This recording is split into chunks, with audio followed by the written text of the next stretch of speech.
मैं एमएलसी हैं आप अवनीश सिंह से बात करूंगा। अवनीश सिंह एक पढ़े लिखे युवा वर्ग और राजनीति में आए हुए एक व्यक्ति, इनका सोचने का तरीका एक अलग विचारधारा रखते हैं। तो मेरा ये मानना है कि अभी जब मैं सवाल कर रहा था कि पर्यटन की दृष्टि से किस दिशा में जा रहा है उत्तर प्रदेश, आपका कमेंट क्या होगा? सबसे पहले तो मैं सभी दर्शकों को प्रणाम करता हूं और उत्तर प्रदेश को पर्यटन डेस्टिनेशन बनाने में लगे हुए हमारे माननीय मंत्री जी को मैं बहुत बधाई देता हूं कि इतने कम समय में वर्षों की जो जड़ता थी उसको दूर किया है आपने। और आपके सवालों के आगे बढ़ाते हुए माननीय मंत्री जी से अपने आप को संबद्ध करते हुए, जब आप अयोध्या आते हैं तो अयोध्या ही सिर्फ नहीं आते, अयोध्या के साथ काशी भी जाते हैं। आप काशी के दर्शन करने के बाद आप मथुरा पहुंचते हैं। मथुरा से निकलने के बाद अगर आपके मन में उत्तर प्रदेश को जानने की और इच्छा होती है तो नैमिष की धरती पे पहुंचते हैं। नैमिष की धरती का भी विकास हो रहा है। तो इस तरह से एक तो सांस्कृतिक रूप से पर्यटन स्थलों की बात, दूसरा उत्तर प्रदेश में आने वाला कोई भी बाहरी व्यक्ति जो उत्तर प्रदेश का रहने वाला था, उसके गांव के पास के मंदिर का भी डेवलपमेंट हो गया है। जो हमारी आस्था के केंद्र, बचपन में मैं सोचता था, जैसे हम लोग जब कभी घर वालों के साथ मंदिर जाते थे तो मैं सोचता था कि हम लोग साल में जब मौका मिलता है तो मंदिर दर्शन के लिए आते हैं, लेकिन हमारे मंदिरों की ऐसी अव्यवस्था क्यों?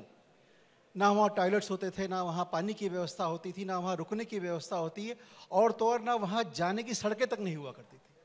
तो ऐसी उपेक्षा के शिकार हुए उत्तर प्रदेश के हर स्थान को माननीय मंत्री जी ने डेवलप कराया है। योगी जी के नेतृत्व में जो उत्तर प्रदेश का विकास हो रहा है वो निश्चित तौर पर अभूतपूर्व है। युवा होने के नाते मेरी जब युवाओं से चर्चा होती है, जैसा मैंने कहा ना कि मेरे मन में भावना थी कि ये मैं जब अयोध्या जा रहा हूँ या जब मैं काशी जा रहा हूँ तो काशी जाने का रास्ता तो ठीक ही करा सकते थे सारे विवादों के बावजूद भी, तो रास्ता भी आपने ठीक नहीं कराया। तो वो सारा काम इस योगी जी की सरकार में हुआ है। और जैसे आपका कार्यक्रम है उत्तर प्रदेश के मन की बात, तो उत्तर प्रदेश के मन में मोदी है और दिल में योगी है। क्या बात है अवनीश जी, यही जानने की कोशिश लगातार हम अलग अलग तमाम शहरों में कर चुके हैं।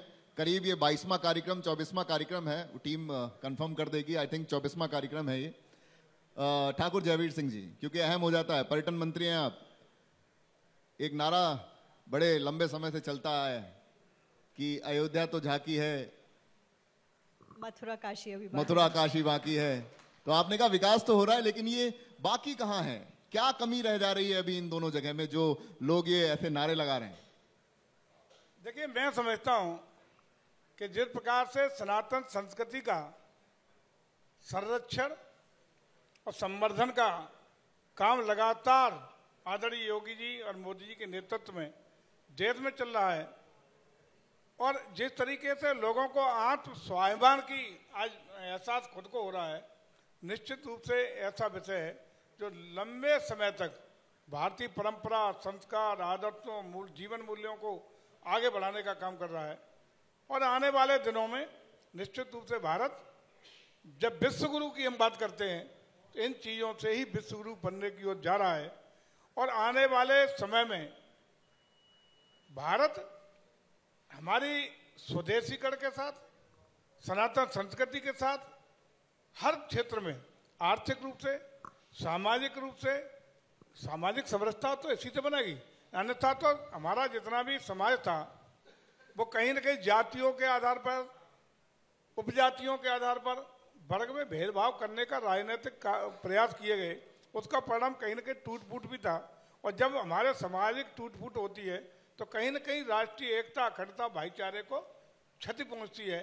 ये सब काम लगातार अब हमारी आध्यात्मिक, धार्मिक सोच और भारत की सनातन परंपराओं को आगे बढ़ाते हुए कर रहे हैं। अभी 2 दिन पहले कार्यक्रम था, उसमें आप देख रहे हो कि जो जब से मोबाइल का जमाना आया है उसके बाद लोग गांव में, हर गांव में पहले आप देखते थे कि सुबह शाम बैठ के लोग भजन कीर्तन अलाव पे बैठ गए, कहीं बैठ गए, ढोलक मजीरे लिए और अपना शुरू हो गया। वो प्रथा, वो परंपराएं, वो जीवन शैली लुप्त प्राय होती आ रही थी। हम लोगों ने निर्णय लिया कि कम से कम जो हमारी परंपराएं हैं वो संवर्धित कैसे हों, कैसे बचाएं। पूरे प्रदेश की सभी गांव सभाओं में, सभी ग्राम पंचायतों में 5-5 वाद्य यंत्रों की किट, ढोलक, मजीरा, हारमोनियम, घुंघरू, ये हाथ से बजाने वाली खड़ाऊं, ये सब मिला के 5-5 वाद्य यंत्रों की किट हर न्याय पंचायत पर, हर ग्राम सभा पर पहुंचाने के लिए हम लोग कटिबद्ध हैं और हमने बांटी। उसने सारे प्रदेश के 575 सभी कमिश्नरी के ग्राम प्रधान बुलाए, एक कार्यक्रम हुआ और हर गांव सभा पर एक एक वाद्य यंत्रों की किट पहुंचाने का काम किया, ताकि हमारी भारत की परंपरा मूल गांव के अंतिम से छोर तक, समाज के अंतिम छोर तक पहुंचाने का सपना पूरा कर सकें। ये हमारा प्रयास है और इसी प्रयास के तहत आज आप देख रहे होंगे, पिछला चुनाव हुआ तो यूपी के मन में क्या है आपने देखा, पूरा एक तरफा आदरणीय मोदी जी की 2019 में समर्थन मिलने का काम हुआ। 22 में उत्तर प्रदेश की विधानसभा पूर्ण बहुमत के साथ इतिहास सारे तोड़ते हुए हम दोबारा रिपीट हुए हैं। 2024 में तो पूरे देश ने निर्णय ले लिया है, यूपी का निर्णय है कि 80 से 80 और देश का निर्णय है कि इस बार 400 पार। यह है यूपी के दिल में, यह है देश के दिल में। क्या बात है ठाकुर जयवीर सिंह जी, क्योंकि सामने लोकसभा इलेक्शन है, अगर मेरे मन का सवाल है, मंच नेशनल है, मन का सवाल ये कि अगर ठाकुर जयवीर सिंह को लोकसभा का टिकट दिया जाए तो वो कौन सी सीटें होंगी जहां से आप प्रेफर करेंगे? पूरे प्रदेश में और पूरे देश में कमल लड़ेगा, कमल जीतेगा। पार्टी जिस कार्यकर्ता को जहां जिम्मेदारी देगी वो उम्मीदवार के रूप में अपने दायित्व का निर्वहन बखूबी करेगा, ये भरोसा है। आप फिरोजाबाद से आते हैं, आपका मूल निवास फिरोजाबाद से है, आपका विधानसभा क्षेत्र मैनपुरी है जी। तो बड़ा ये गढ़ है माना जाता था एक समय, और अभी भी कहा जाता है उनकी तरफ से या किसी की तरफ से जो भी खबरें आती हैं कि ये गढ़ समाजवादी के कहे जाते हैं। देखिए वैसे तो अगर ऐसे जोड़ेंगे, एटा, इटावा, मैनपुरी, फिरोजाबाद, फर्रुखाबाद, इन जिलों में यही गढ़ है समाजवादी पार्टी का। और माननीय मोदी जी और योगी जी की कृपा से इन जिलों में अकेला मिनिस्टर हूं मैं, कोई दूसरा मिनिस्टर नहीं है। और ये कार्य क्षेत्र भी मेरा अभी से नहीं, 20 साल से 25, अब तो मेरा 30-32 साल से लगातार हम लोगों का यही कार्य क्षेत्र रहा है। और आपको जानकर आश्चर्य होगा, मैं चर्चा नहीं करता इसकी, कि आदरणीय मुलायम सिंह यादव जी के जमाने से अब तक इनके ही सगे रिश्तेदारों से सीधा टकराव हुआ है। और ईश्वर की कृपा से गांव के प्रधान से लेके, ब्लॉक प्रमुख से लेके, डिस्ट्रिक्ट कोऑपरेटिव बैंक से लेके, एमएलए से लेके सारे चुनाव में इनके समधी, समदेन, दमाद, इन्हीं को राके हम चुनाव जीतते रहे। तो इसलिए हम लोगों को कोई चिंता नहीं है, हम लोग सब कार्यकर्ता हैं। कमल लड़ेगा, कमल जीतेगा। जिस कार्यकर्ता को जहां जिम्मेदारी पार्टी करेगी वो वहां चुनाव लड़ेगा। लेकिन मुझे लगता है कि यूपी में 100% परिणाम 80 के 80 जीतने का काम कमल करेगा। आदरणीय मोदी के नेतृत्व में प्रचंड बहुमत के साथ तीसरी सरकार बनाने का मार्ग प्रशस्त यूपी करेगा। जयवीर सिंह जी, आप लगातार पर्यटन के ऊपर हम चर्चा कर रहे हैं, उस बीच पर्यटन के दृष्टिकोण से जब हम देखते हैं तो उत्तर प्रदेश को बढ़ावा दिया जा रहा है और पर्यटन कई मायनों में बढ़ा भी है, और आप खुद इस बात का जिक्र कर रहे हैं। लेकिन जब हम देखते हैं टूरिस्ट डेस्टिनेशंस को, तो क्या आने वाले समय में हम ये कह सकते हैं कि हिल स्टेशंस का रुख, क्योंकि ज्यादा पर्यटक करते हैं, इस बीच उत्तराखंड को छोड़ के आगे उत्तर प्रदेश पर्यटन की नगरी में निकलता हुआ नजर आ सकता है? देखिए निश्चित रूप से पहले तो आपको बता दूं, तमाम प्रदेश ऐसे हैं जिनका पूरा राजस्व पर्यटन से चल रहा है। तमाम ऐसे देश हैं जिनका राजस्व पर्यटन सबसे बड़ी आमदनी के रूप में उनका राजस्व को बढ़ावा देने का काम कर रहा है। लेकिन हम समझते हैं कि उत्तर प्रदेश में अपार बहुत संभावना है, जहां पर्यटन की दृष्टि से राजस्व की प्राप्ति में उत्तर प्रदेश बहुत बड़ी भूमिका निभाने का काम करेगा। इसी प्रयास में आगे बढ़ रहे हैं। आने वाले दिनों में पर्यटन एक महत्वपूर्ण फैक्टर होगा। और खास रूप से यदि हम बात करें तो कोरोना काल के बाद जिस तरीके से लोग अपनी सेहत के प्रति, अपने स्वास्थ्य के प्रति जागरूक हुए हैं, उसी के दृष्टिगत हम लोगों ने ऐसे डेस्टिनेशन तय किए हैं।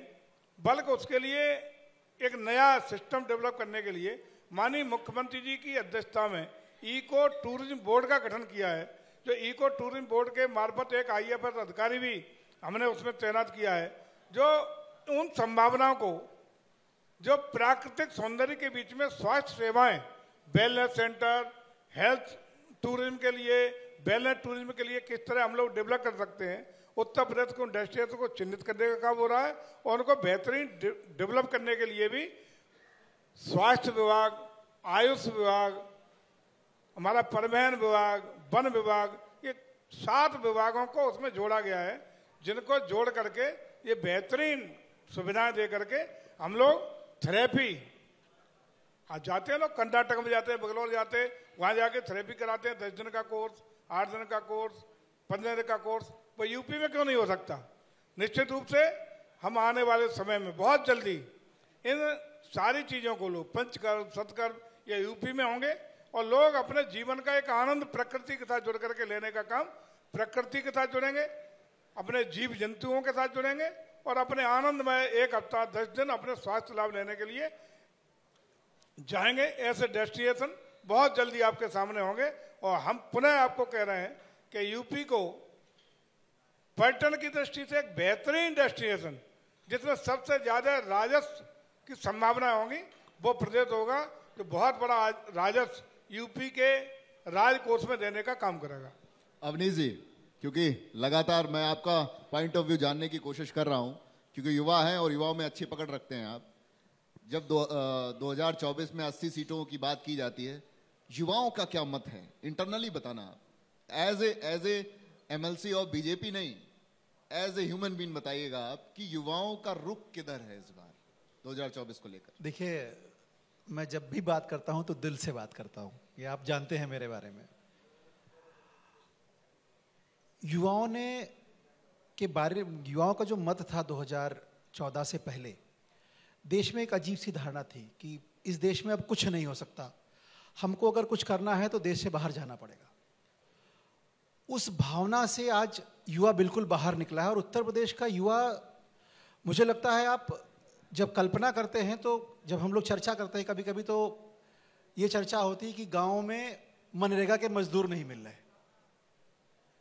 इस बात का मतलब अगर निकालने की कोशिश करिए तो आप समझने का प्रयास करिए कि जब हमारे पास जो गारंटी थी रोजगार की, उस गारंटी के लिए लोग नहीं आ पा रहे, इसका मतलब उनको कहीं और रोजगार मिल जा रहा होगा।